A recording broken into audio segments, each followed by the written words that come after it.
there's means and there's ways to seek the help that you need to get or want to get, and it's just a matter of you actually wanting to go, you know? Yeah. Well, and I think also one of the reasons of having a mental health awareness month is that there's a stigma around mental health and therapy and getting help, especially in the military, right? Especially with police officers.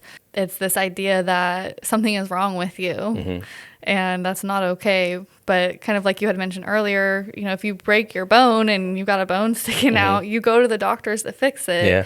If you're too depressed to get out of bed, or you're having PTSD symptoms of flashbacks and no sleep, you go to a professional and get help. And it doesn't make you weak, or, you know, people think, oh, I should be able to figure this out myself. It's like, says who? Yeah. You're not less strong. You're not, you know, it's just a thing, like you said.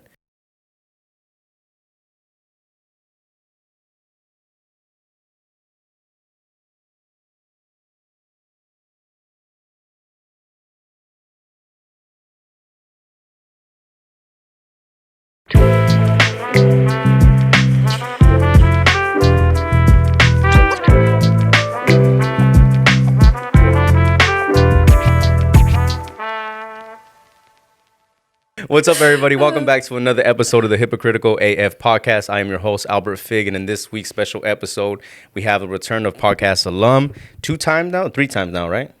Yeah, I think so. About three times now. Ashley, should I give the full name or just Sure. Ashley Scully like that? What? Damn, is it hyphened Morgan Quintanar? No. Or just Quintanar? Yeah. You just took Quintanar. You dropped the Morgan. I've always had a hyphenated last name, and so that's pretty... once you that makes sense. Yeah, you got get the Quintanar heritage going on. But yeah, we're here with Ashley. Thank you for coming on. This episode is one that I've looking forward to since we first, you know, officially locked in and everything. And I feel like it's an important one, especially for this month, May being Mental Health Awareness Month. And you being specifically, like, you know, intertwined and working in conjunction with it, which we'll expand upon more later, but more so of the conversation that I want to have for, you know, in the podcast, like we were talking about before. Generally, I keep these like entertaining, you know what I mean? I have artists on, we'll talk about music, and we'll, you know, and then we have episodes with Josh in which we'll joke around like 90% of the time, you know what I mean? But in between all this, I really like to have the actual conversations with it, you know what I mean? And so first, just to give like some context on you coming here right now and everything, a bit jet lagged and everything from the trip, right? Because you just came back from New Amsterdam, vodka. No, I'm just kidding. From Amsterdam, you know what I mean? You were there for your honeymoon and your 1-year anniversary, right? Yeah. Well, thanks for having me. Excited for the conversation to come. And it's been a couple of days now since we've gotten back from Amsterdam, honeymoon, 1-year anniversary. And it was a great trip. I like to just think of it kind of like a big adventure, exploring a whole new country. There's lots of diversity there, new foods, just doing fun things together. So Josh loves to talk about the red light district. That was definitely fun. So you enjoyed it too then? Oh, yeah. Okay, cool, I think it's a part of the culture and experience there. So while I might not... agree or partake with what's going on. It was cool to see. There, you know, you hear so many stories, so you get to actually see all the red lights lit up on the alleyways was fun. More so the experience, right? Like that's one thing you could take away from it. Be like, all right, you get to experience not just like culturally how things are, you know, differently overseas and everything, but kind of more so how people operate. And, you know, off here we're speaking about people getting like a perception of Americans, right? Or perception of other countries and everything, especially when everybody comes together collectively like that. And the reason why I wanted to bring that one up too is because in the same aspect, I know like the trip itself was more so for a celebration, you know what I mean, for the 1-year anniversary and all that stuff and the honeymoon. But I think what's really cool in that, I don't know if you looked at it this way too, but is it safe to say you got like a little bit of a mental break too from just escape of your work and then life, you know, kind of let loose a little bit? Definitely. Being so far away from home, first of all, not in your normal routine, just kind of relaxing. We weren't really on a tight schedule except for some of the things we had planned, but it was nice to just kind of move at our own pace and relax and refill the cup for when we come back. Yeah, no, that's super cool. I think that it is cool to get those breaks, those mental breaks, and at the same time enjoy it. Like I said, it was a cool thing to enjoy, I'm sure, which I was jealous of, seeing all the Instagram stories, and but also give yourself that break, like I said, because you in your practice and in your line of work, you kind of, mental health is like your thing that you're constantly being surrounded by, right? So it's like when you get to give yourself that break, it's a plus. And there's a term that that I was talking about earlier when people ask about like who governs the governors, that type of thing, right? So I know that we're hitting heavy on, we're talking about mental health and everything, and it's because of what you do, right? And what I think is pretty cool, and it's almost like a full circle moment, is like the last time that you were on, we actually were talking about like, oh, you're in school, you're trying to get this, your licensing, you're almost there, and fast forward to right now, it's officially passed. You're officially a licensed marriage and family therapist, right? Yep. Yeah. Amazing. LMFT. You know what I mean? Super congrats on that. Thank you. And so intro, right? So if you guys haven't heard Ashley talking in the podcast before, we've talked about how we've known each other, how long we've known each other, how long I've known Josh and everything. And as far like ever since, it's crazy. It's like for as long as that I've known you, going on like 10 years now, something like that, going on 10 years. For as long as that I've known you, literally, it's always been about school and then going for either going for psychology or going in the form of some type of therapist, whatever the specific category that is. But that's literally all I've, not to say it's a bad thing, but that's all that you've been talking about for years, you know what I mean? So that's how far we go back. And then I remember you graduated Sac State, right? And then from Sac State, you went on to like a master's degree program. Yep. Graduate program For the whole thing and everything, right? So like, tell me about, let's start with first coming over here to Sac and then the idea of like what you're going to want to do and everything. Okay. When you first came out here, what was your intent, I guess? What did you know already? Like, I'm going to get into some type of form of therapy. What was your mindset going into it over here? Yeah, I didn't know that I wanted to be a marriage and family therapist or even a therapist at first. My interest in psychology started in high school. And so I knew I wanted to do psychology. But the first couple of years at Sac State, it's all general education. Yeah. So I wasn't really getting to dive into it. And then my third year was finally like full caseload. Everything is psych. And I had a kind of like a mentor-mentee program for the psych program in general. And they were saying, like, these are some things that you could do. I was kind of gearing towards therapy, but what type of therapist? There's a lot of different fields and things that you can do with those credentials. And so I eventually settled on marriage and family therapy, mostly because you can work, it's not limited. You can work with a lot of different populations. So I work with children. The youngest I've worked with is with a family with a 2-year-old. Oh, damn. I work with teenagers, full families, couples, individuals, elderly. So it's not limited in that way. Yeah. And I think just my general reason why I was attracted to psychology and therapy is because I'm just kind of fascinated with how the mind really works and how people can have different experiences, sometimes the same experiences, but live different, unique lives.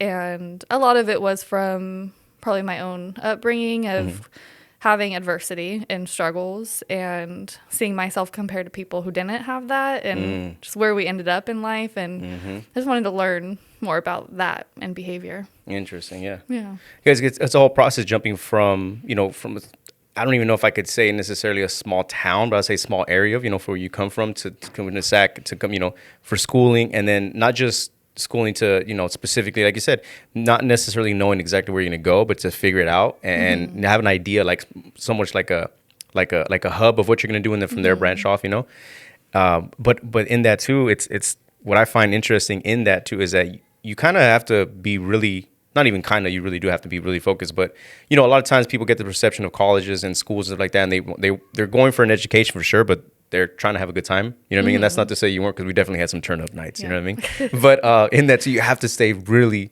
solid, focused to even want to go into this graduate program that you were going into, right? So this whole time, so how many years would you say it like took from the time you took off to about right now? Been about like a decade or so, right?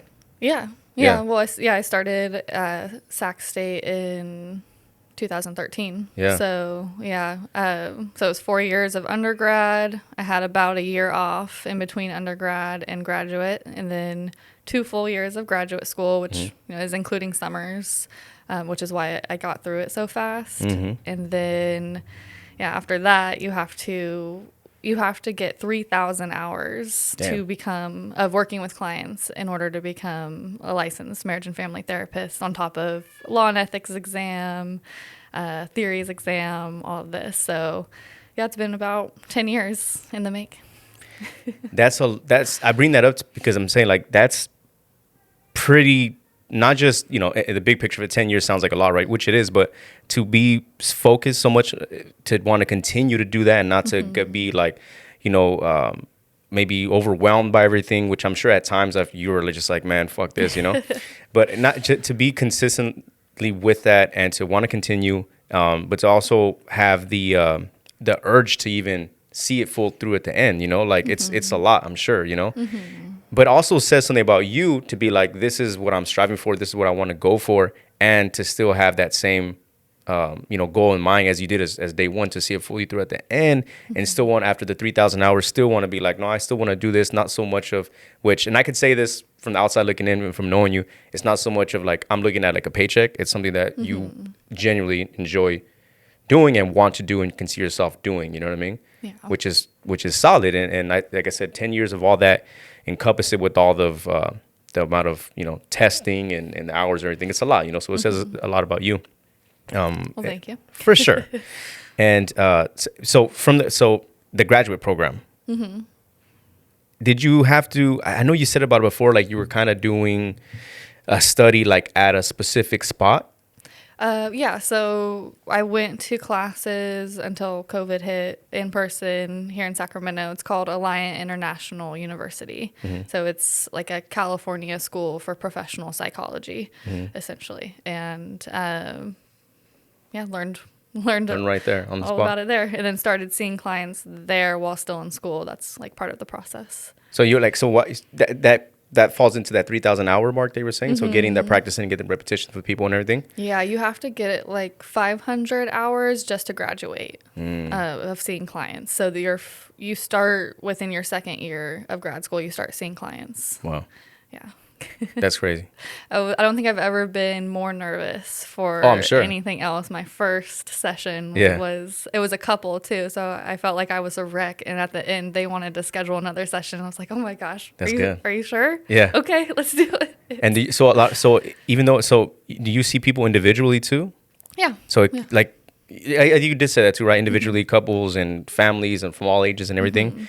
Do you ever get like? Do you think, because do you think they look at you sometimes and be like, you look younger than, maybe the rest? Do you ever get like, do you feel like, I don't know the exact word I'm looking for, but maybe, what's the word? Not even discriminated, but maybe looked at like, I wonder how much does she actually know or something like that. You know what I'm saying? Do you get that at all? I've had a couple of people who will just kind of straight up ask, how old are you? Yeah.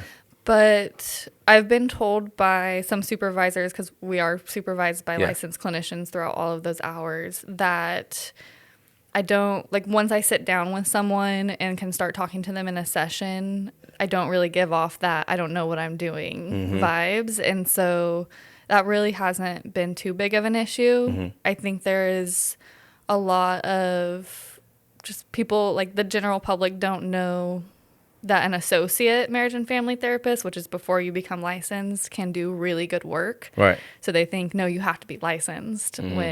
So sometimes you get that. And it's actually people who are newer in the field typically do better work because they are more motivated and driven and wanting to help. Definitely. So.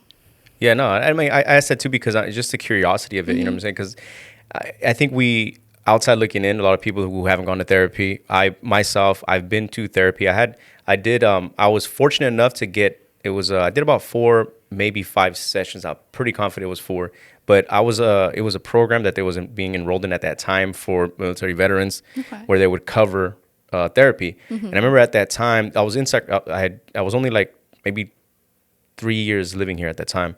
And I remember I didn't necessarily want to go or like think, you know what I mean? But I just didn't like how I first was responding to it, because I found myself being very hypocritical. So at first I kept saying like, why do I need to go to therapy? Why am I going to go? Or why am I going to take advantage of this thing? Because I was like, I feel like it's dumb for me to go because there's nothing wrong, right? But then I started to question why I was responding to that. And I really thought about it. I was like, how am I going to respond to something that I've never even done or took a part of, or even go outside that realm of what we think therapy is just to sit down and the same common two things, you know, like, what's wrong with you? What are you doing? So once I understood that and I took it in, I was like, well, at least let me go and get like a, you know, interpretation of it for myself. And then from there, decide whether it's for me or not, you know? So at that time, like I said, it was like a couple weeks, not necessarily a number. I just so happened to hit 4 or 5, whatever it was, but it was covered and it was free. Yeah. So I was like, okay, so I'd rather just go to experience it and get my own, you know, perception of it. And so I went, and then I remember thinking, okay, I can definitely see how this is beneficial. I didn't continue it after that, not so much of because I was like, okay, I got what I wanted, you know, and then I'm out. It was more so of, well, one, the program was expiring, and then two, I was like, okay, at least I got to experience it. And if in the future I do decide to continue in it, I'm not going to be hesitant, or I'm not going to go into it with the preconceived notion of it. At least I can go into it like my own type of thing, right? Yeah. So that's why I brought that up, because I know for others, I've heard in the past when people describe therapy, they've people that have gone, right, they say it's like someone going into your closet, unpacking everything and reorganizing it for you. That's one way I've heard it, right? And then to the opposite of that, I've heard about a person go, the reason why they haven't gone, is because they have like, they don't feel like they can fully trust the person. You know what I'm saying? And that's what I wanted to get into right now with you. In those sessions that you do have, I know there's like legally how you can't, you know what I mean? Confidentiality. Yeah, there's a confidentiality agreement somewhere in there too.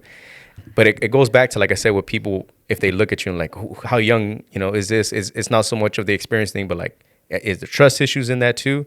So in that, do you ever get like at times where you feel like, okay, this session is going on, they may be kind of hesitant or not fully, can you read a person like, all right, they're not fully giving me everything, and you know what I mean? And then is there a way you find that you can pull it out, or are they putting a block up and be like, maybe I don't want to, you know, give this and give that? Oh yeah, definitely. And everyone is a little bit different, but after doing it so many times, and you know, you're in that room with them, my whole goal is to connect with the person. And so that just kind of helps, because you can feel when there is a block. And the first few sessions, I really focus on building that trust, building that relationship. I say it in the very beginning, my informed consent, you know, this is going to need honesty and openness. I understand I'm still a stranger right now, so that will take some time.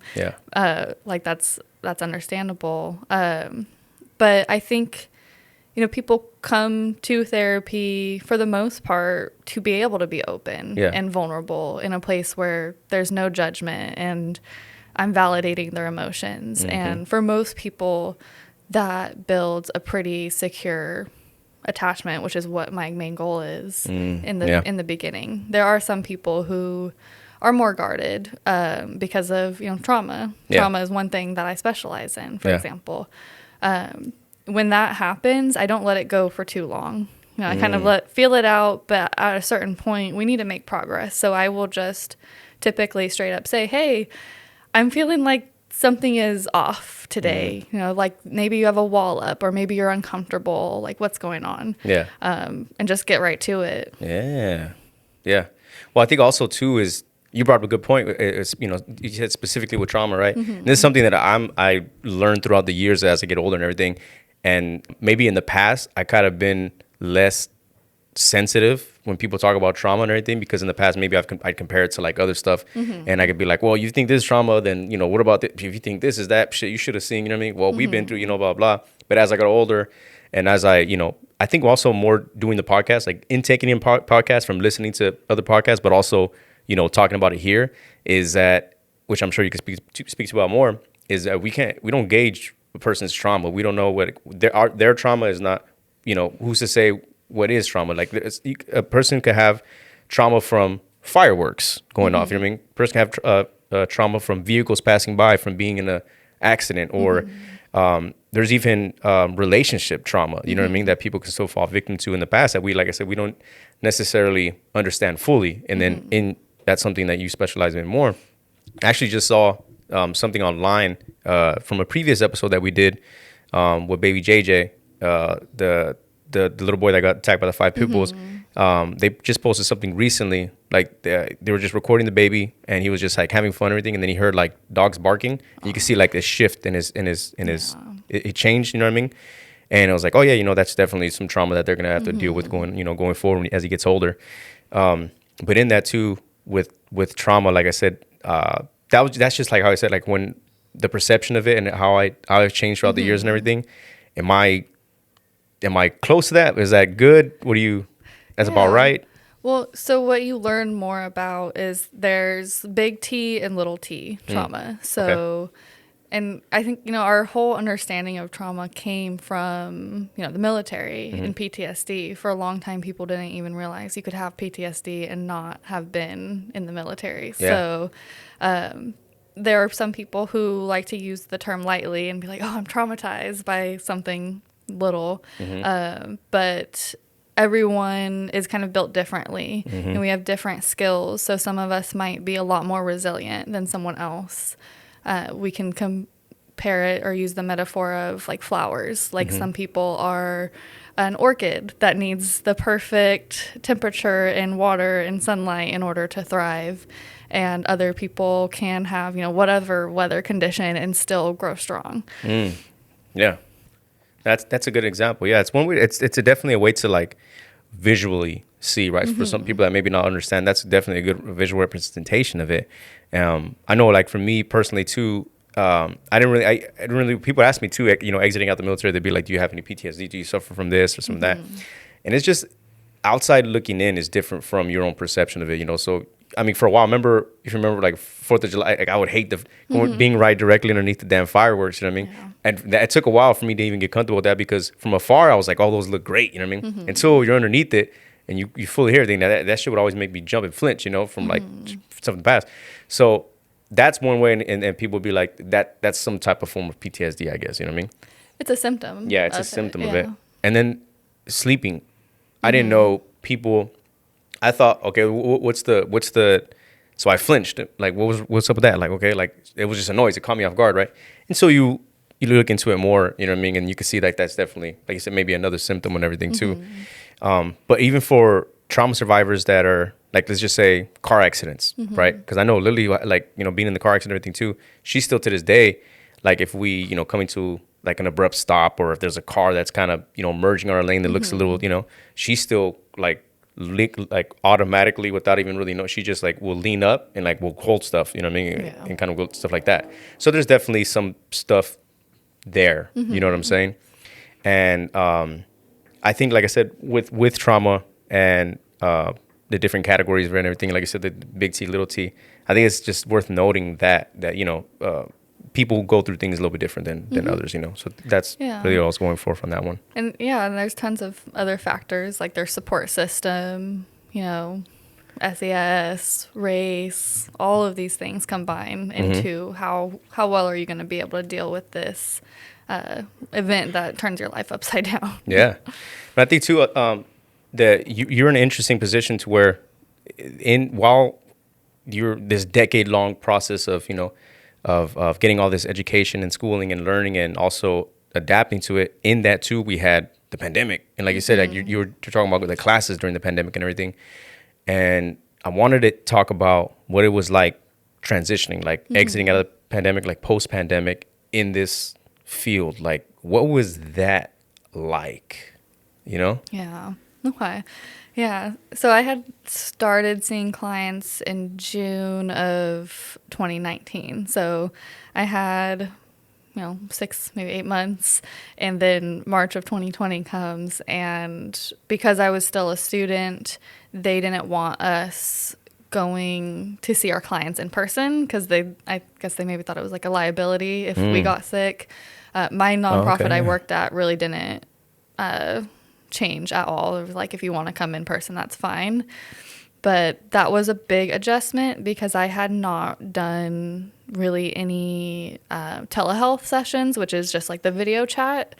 And so that was a big adjustment, dealing with internet issues, being in this pandemic along with my clients, and trying to comfort them while also not knowing what's going to be happening. Yeah. I think, unfortunately, I saw a lot more of like suicide risk pop up because of the extreme isolation that everyone was experiencing. And to this day, there's definitely more anxiety and depression. But I see it a ton in like the teenagers and the adolescents whose school was so messed up in that time. They are struggling a lot right now. Oh, I'm sure. Yeah. I mean, it's the pandemic did that for a lot of people, and there's a lot of takeaways from it, and I'm sure we've hit the nail on the head so many times throughout this podcast. But I know there was adjustments too, especially like how a lot of video and phone kind of went up, because of the less and less contact. Did you ever have to do those, like the video FaceTimes or like audio stuff? Yeah. Oh yeah. So for a couple of months, I transitioned completely to telehealth, so video chat. I prefer video chat. Oh, that's why you said telehealth. Yeah, oh, yeah. Okay.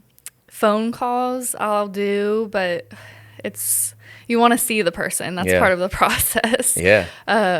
So yeah, I went from pretty much all in person to all telehealth. I lost a ton of my clients because people were like, "Oh, we'll just be back in a couple of weeks," or they didn't have the home environment or the work schedule, whatever it was. So had to rebuild from that. But yeah, it brought some pros, like, oh, now I see their home environment. I can see their animals and kind of what their living situation is like. Yeah, it's true. Yeah. And think about that. Yeah, but to this day, I still have some telehealth, but I'll let my clients know, I prefer in person.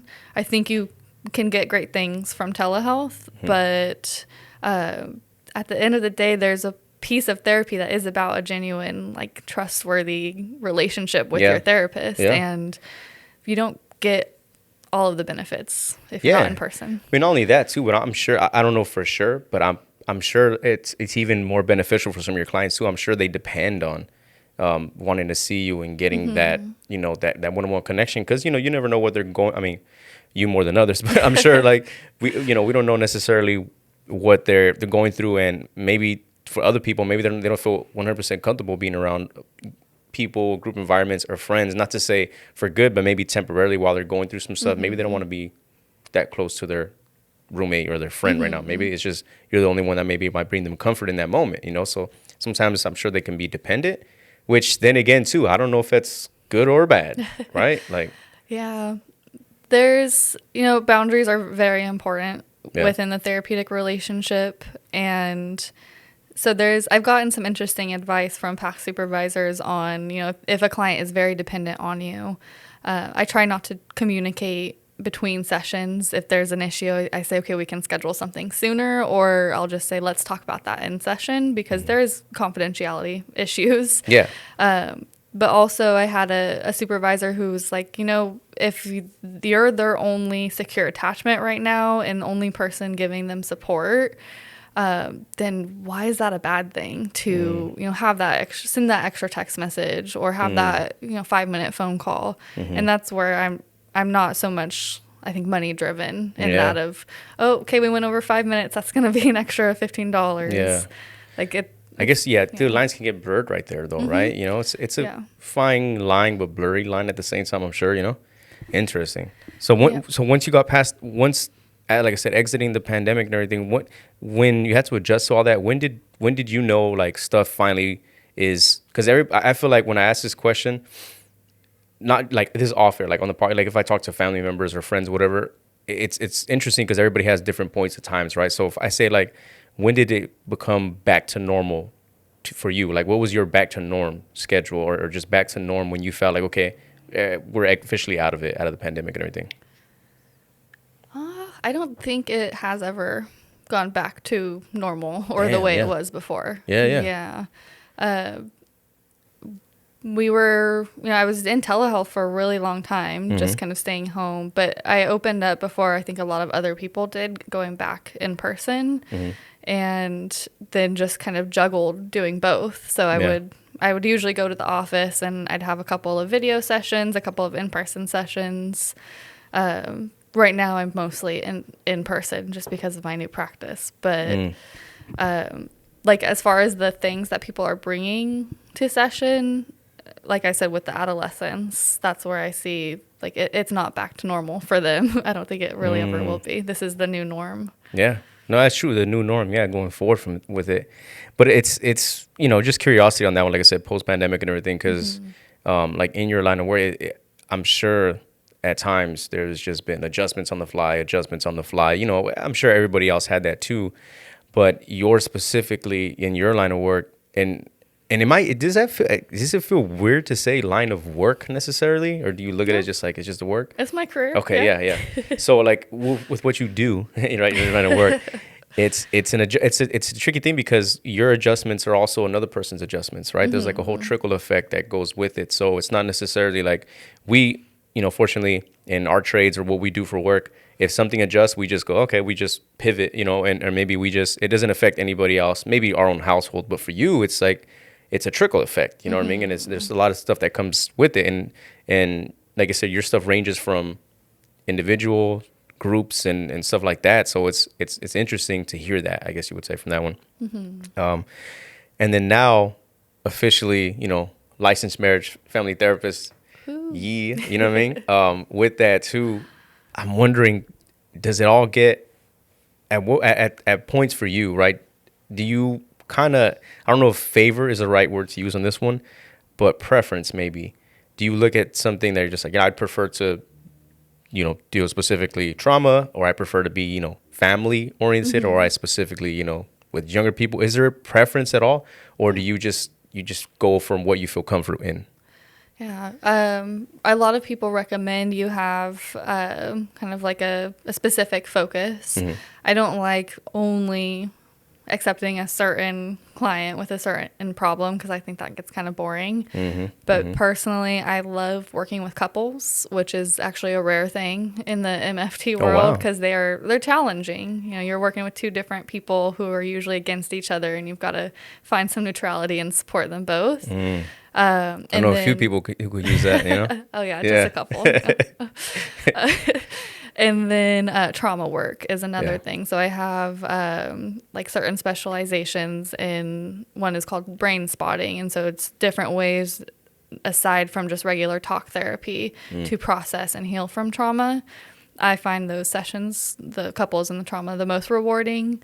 And then there are general people who aren't ready for therapy, and you can just tell they're not really offering much, and you're kind of doing all of the work. And sometimes those sessions, I'm like, okay, I want someone who's like really in it and wants to work towards their goals with me. And is it a challenge for you though too at times? Do you like look at like I need to get through to you, or do you feel like if you're not, I can only take what you're giving, you know what I mean? Like how do you gauge that?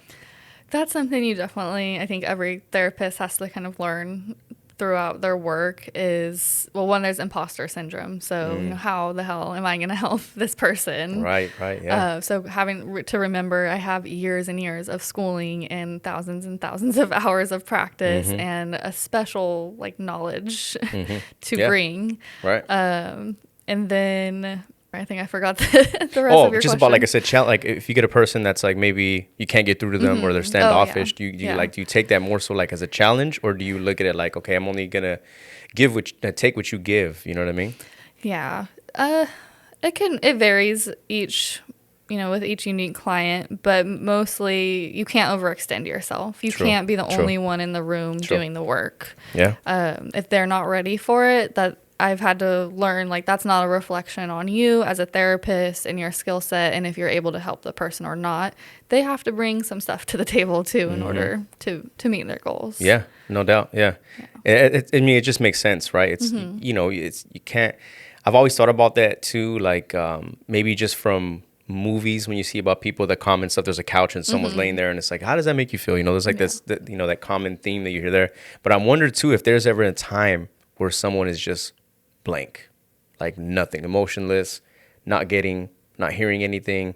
And I think about that because I'm like, how would I put myself in the therapist's shoes, like how I would react to that, or how I would, you know, how would it go about that way? Which I quickly found out I couldn't be a therapist because my patience was just, you know what I mean? And that's not a bad thing. I'm just saying, like, that's I don't have the amount of years of schooling and experience to be in those shoes, you know? But have you ever had anything like that though? Because I've thought about that, you know? Kind of. I think you'll get that more with people who aren't necessarily in therapy for themselves. Like, oh, my wife wanted me to come for my drinking problem, or I worked with CPS, so parents who were trying to get their children back and were ordered therapy and not necessarily wanting to be their own choice. A big part of therapy is getting comfortable with silence. Yeah, I'm sure. So, you know, you want to spend money to sit here and not say anything. I'll ask a couple questions, I'll check in, but I'm not going to do all of the work. So I'll sit there with them sometimes and see how long they can take it. Yeah, no, that's definitely fair. Yeah. So I've never, like I said, I said about like how we've known each other going on a decade now, you know, and since I've known you, it's always been about, well, not always necessarily, but you've always been goal driven and say like the school, I'm going for this, I'm going for that. And, you know, I think maybe at that time too, we were all in school. So we kind of, I was like, oh yeah, me too, this and that. And then we would talk about the same goals, like we're going to get a house, whether it be we renting house too. Oh, good. We both got this. And eventually we're going to buy a house and eventually we're going to do this. So those goals have always been aligned, you know what I mean? But I've never actually like asked you, you know what I mean? Like what, I know you touched on it, you know, at the beginning talking about, you know, your own past stuff, but like, why did you want to, excluding psychology, why even try to get into the field of therapy? You know what I mean? I've never asked you that. Yeah. Well, I think it starts with just having that interest in psychology. And then I think I've always been a pretty empathetic person. And so wanting to be able to help someone with my career, I think meant a lot. Yeah. And is one of the most rewarding parts of the job that kind of keeps me going during the hard days. Yeah. Yeah, I think that was it. It's something I'm interested in, and I'm helping other people. Yeah. So you never had like, as a kid, you know what I mean? Like you were never like, I want to like help people or do something like that, or maybe kind of like a branch off or something like that. From like psychology. Yeah. I mean, as a kid, you know, I had my like, I want to be a vet or things like that. But no, just that first psychology class in high school really just hooked me, and to this day I still love learning about it. So that's super cool. Yeah. The reason why I asked that too is because, like I said, for as long as we've known each other, I've never actually sat there and asked. And I know that that's what you were going for, but the curiosity in that, you know, because I mean, if you ask someone like, I mean, maybe Josh as well, but you know, if you ask us like, hey, what would you want to be? What would you want to do? I'm sure it changed so many times, you know what I mean? I mean, speaking for myself, but in that too. So maybe a second part or follow up to that one would be, since you went for, you know, going for therapy and family therapy, and then, you know, now that you're especially dealing with couples and marriage therapy and stuff like that, so this is a two-part question for this. Number one is and I think we talked about it on the previous one, but I want to expand upon it a little more. But how do you separate yourself from all the work stuff and not bringing it home? You know, you ever hear that term when people talk about like, oh, you bring your baggage home, you bring this and that. And like I said, I know that the last time we briefly talked about it, but I want to expand upon it more because now that, you know, you have more experience in that, in that, like, so how do you not bring that home? How do you not dissect your own marriage now too? How do you remove all that? You know what I mean? Does that make sense? Yeah. Well, definitely am constantly dissecting my own mental health and relationships. We learned in grad school that being a therapist is not just a career, it is a way of being. It's a way of living. And at first I was like, okay.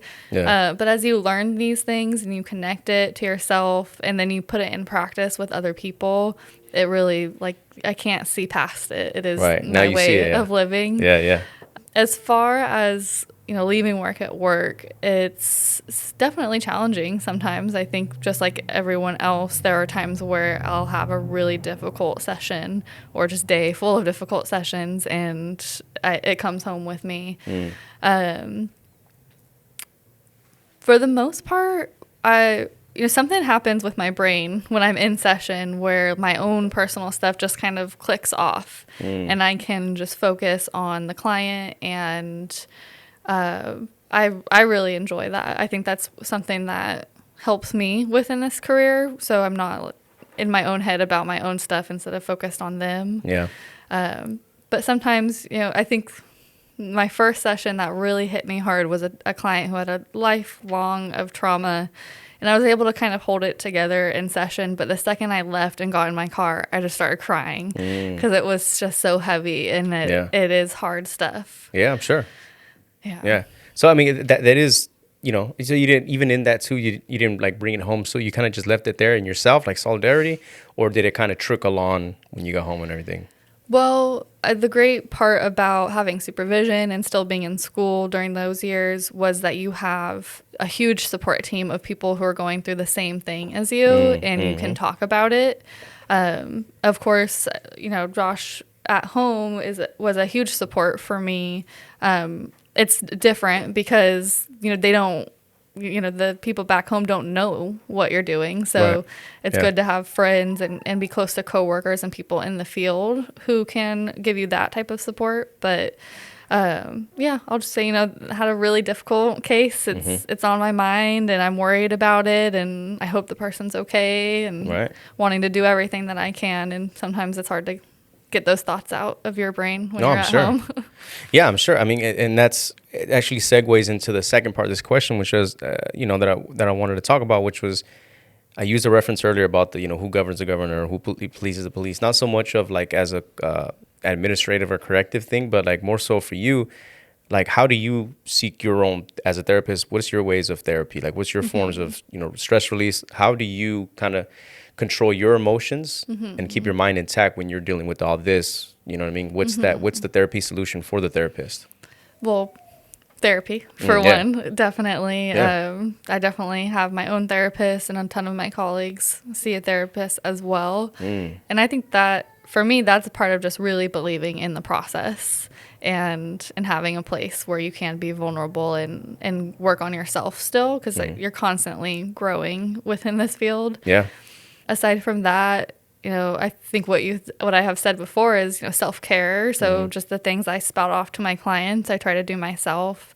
Exercise, like I run and do yoga. Those are great ways for me to manage some of my like anxiety from my own mental health, and just practice mindfulness, being here and now, spending time with friends, and taking vacations sometimes. No, I mean, I think that like, I guess like, from face value, it makes sense, right? So like a doctor, if they get sick, they're going to go see a doctor, right? And someone in the ER, I guess in the nursing field, or just health in general, if they get sick, they're going to go see a doctor, so whatever, So I guess like I said, from face value, it makes sense, but a lot of people might have not known that, might have not known that you can go see therapy. As simple as we may think it is, a lot of people might not know that, that, you are practicing what you preach, but also we're all human at the end of the day, right? So everybody has emotions, everybody has problems, and everybody has different ways of coping through them, So that's why I asked that, because there's general curiosity on it, but two, also just kind of reassurance for people to hear too, that, you're, just because you are a therapist, just because you talk with a bunch of people and you kind of, you're there to guide and help. You are a person yourself. You like to have fun. You like to go on trips. What I mean? You are human at the end of the day too. So that's why I wanted to ask that, and to, kind of reassure people that you are a person too, because I think a lot of people might get, they look at it like, just like cops too, cops get the same common misconception from them that they're just police 24/7, or they're just there to constantly be like, this person, but they're human too. They go through the same stuff, and cops go to therapy too. You know what I mean? So it's a thing that I think should be like more highlighted as opposed to just assumed, if that makes sense. Yeah. And there is a power dynamic, and we're trained, or should be trained as therapists, to recognize that you do have this knowledge and this person is coming to you for help, and not taking that for, not taking it for advantage, and just trying to be real with the people. And also the departments have that, like, I don't know if I can't say specifically like the police department, they have like some type of like therapist or advocacy program there, but I know that in the military they had that. They have they had stuff for like legal issues, like this. It's called JAG, and I forget the exact acronym or term from it, but they had that for legal stuff. They had family and therapy people that were there on base to help you. They had priests and ministers and stuff like that would go bless people, and they're in uniform and everything too. So I guess what I'm saying is that there's means and there's ways to seek the help that you need to get or want to get, and it's just a matter of you actually wanting to go, Yeah. Well, and I think also one of the reasons of having a mental health awareness month is that there's a stigma around mental health and therapy and getting help, especially in the military, right? Especially with police officers. It's this idea that something is wrong with you, and that's not okay. But kind of like you had mentioned earlier, if you break your bone and you've got a bone sticking out, you go to the doctors to fix it. Yeah. If you're too depressed to get out of bed, or you're having PTSD symptoms of flashbacks and no sleep, you go to a professional and get help. And it doesn't make you weak, or people think, oh, I should be able to figure this out myself. It's like, says who? Yeah. So. You're not any much stronger. You're not less strong. You're not, it's just a thing, like you said. Yeah. So also too, that I wanted to talk about is, do you think like how more beneficial it would have been for a lot of us more back in the day if we had, not even so much of access, but if it was more brought to light as it is right now, as if it was in the past, even with our own family stuff. I know that like I would have benefited, a lot more collectively as my internal family, but maybe myself too, had it been more brought to light as it did, But do you think it would have shaped us or molded us a little different, at a younger age to now? And then in that too, do you think you would have benefited that a younger version of yourself, Yeah, definitely. I do work with a lot of children, and sometimes it's challenging work because it's not, sit down and we're going to have a back and forth conversation. It's engaging in play and kind of getting the metaphors out of what they're doing and saying. But I always am teaching them about, emotions and what do we do when we have strong emotions, and that it's okay to have these emotions. And I think that's what a lot of people some people who aren't raised with families that do have that emotional intelligence kind of lack, is we question ourselves constantly. We don't know if it's okay to feel this way or not. And right. that creates problems as you go throughout life. But I definitely think if I had that knowledge being built from being a little kid, my life would have been different. Yeah, for sure. I mean, it's just, like I said, myself too included. Had I, been a part more in this, I think things would have been shaped and molded a little bit better. You know what I mean? And I think also our parents could benefit from having the access that we did now. But it's never too late either. There's no age gap. There's no cap to where someone's like, you can't, it's not a club that's like 21 and up only, you know what I mean? Like there's definitely room for that too. And I think as we all get older, like collectively, with us, our parents and everything, I think it actually be, you can make the argument how it could be more beneficial now than it would have been back then. You know what I mean? So I think there's room for that, right? For everybody, no matter, regardless of the age. So if you're a little older and you're listening, I'm saying, go work on yourself. And it also doesn't have to be necessarily a chore. It doesn't have to, don't look at something that you're trying to do because you're just like, I need to fix this, something like that. Go see what's your perception of it, Also tap into something that's that you kind of were curious about, that you want to talk about. You know what I mean? I feel like there's people there that are there, like yourself included. And yeah, I'm just I got curious with that, with the like speaking about the family stuff and everything, as you know, younger back then as to now.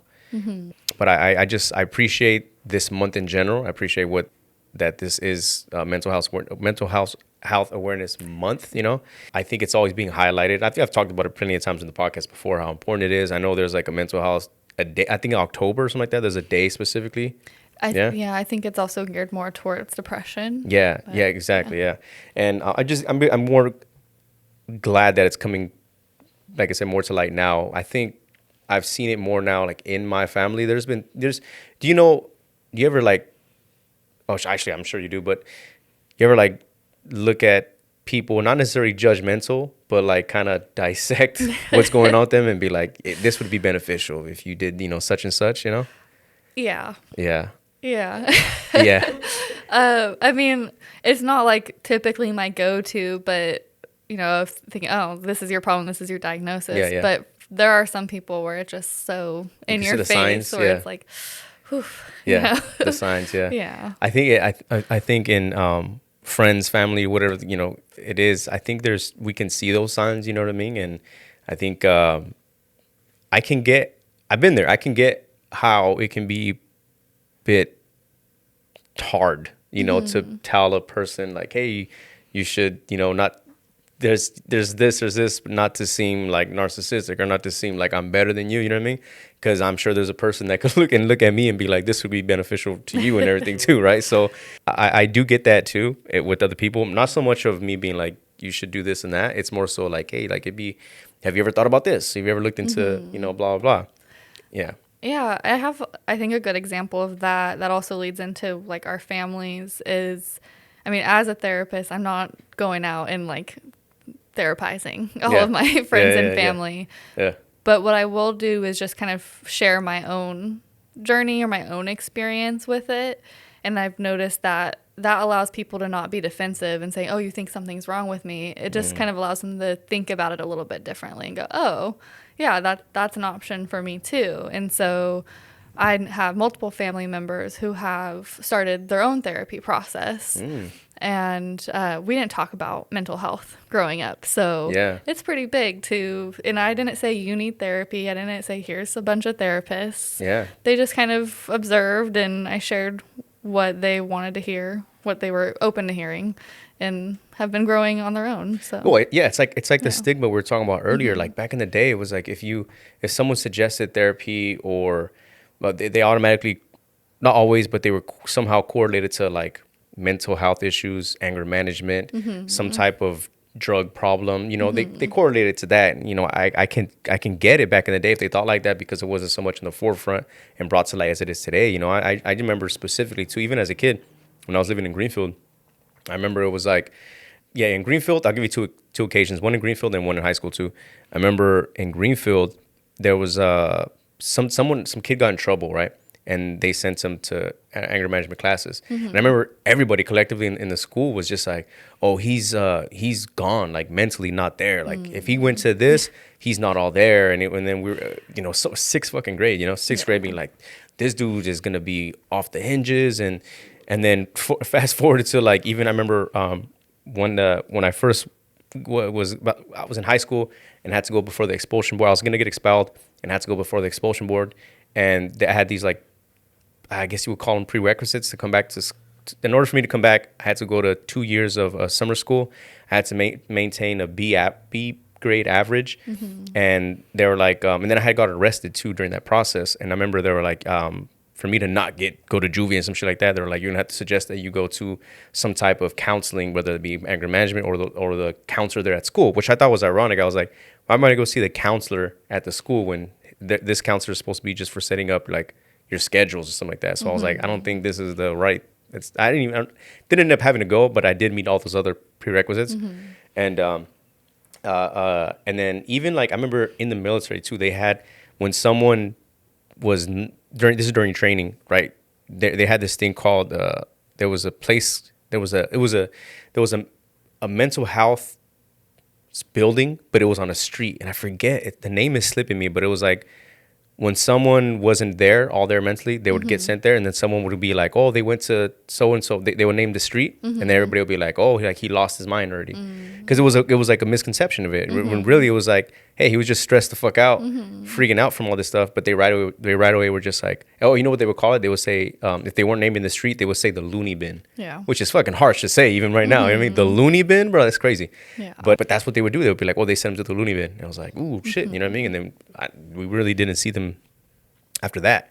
But like I say all that to say that it is that misconception that you know we talked about earlier in all that, you know. Yeah, and you look at the history of, you know, loony bins. Yeah. People who maybe were just depressed or had some serious mental health issues were not treated well. It was like basically like jail with experiments at times. Yeah, no joke. So that, I think we've come a long way from that. But I think also just like you said, the way people talk about it, you know, people commonly use things like narcissist or that person's bipolar without actually knowing what it means. And I think the biggest part, which I try to do with my clients, is, you know, let's say they do have a diagnosis like bipolar disorder. I'm not saying you are bipolar. I'm saying you have bipolar disorder. It's, for some reason, mental health typically like becomes a part of the person and their personality and who they are, and that's not it. Like if you had a broken arm, you wouldn't say I am a broken arm. Yeah, you detach it from that, right? And it's just a piece of them, just like so many other parts of our identity. Right. No, I think, you know, removing that, like I said, detaching, I think is very important. I like how you use that, like the broken arm versus I am the broken arm. That's definitely true. That stuck out really much right now. Do you ever also, we'll close off with this, in that too, when we start talking about like the disorder, I've noticed that in the past some people have used the word disease. Does that ever come into your vocabulary too, like when you're, I don't know if you're necessarily diagnosing people or talking about it, but some people will say, oh, it's a disease, like I have this mental disease, it's a bipolar disease. Like, is that word kind of like iffy with you, or are you like cautious with using it? I wouldn't, it's not my go-to. Yeah. That might just be because I am a little bit more clinical and like have the knowledge for diagnosing, and we don't call it a disease. We would call it a disorder. Yeah. Sometimes maybe like addiction is a disease that is used a little bit more commonly. Yeah. But yeah, I like where you're going. Like, is there less stigma to the word disease versus disorder or not? Like, it's just because I've heard both. You know, I've heard people say like they'll say bipolar disorder, and then I've also heard bipolar disease, because they say like they feel like that the disease is more like plaguing them and it's not them. So it's a way that they separate. So I was curious on that too, because I could see how maybe one word is a little more off-putting than disorder. You know, like you know what I mean. Disease feels like at least for me, you know, how I'm interpreting it. It's like it feels like more like a bad thing. It sounds like it, you know what I mean, as opposed to a disorder and like the separation of it. But just curious on that one, you know what I mean? Just very curious on that one. Yeah. I'm thankful for you, you know. I'm thankful to have you as a friend. I'm thankful for our relationship. I'm thankful that you're able to come up here and bless us and give us some knowledge. And I just think it's an important, you know, conversation to have. And it's really just opening up the doors and getting people more comfortable with, you know, finding out more about themselves and learning. And in that too, and, you know, I am an advocate for you know, people, you know, working on themselves and mental health as it's, you know, becoming more in the light.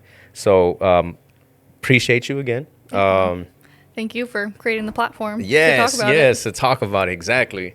But yeah, just any like final or last thoughts, like advice for people who, you know, maybe you're like, we're on the fence that want to, but haven't, are maybe a little hesitant to like fully jump over the hurdle. You know what I mean?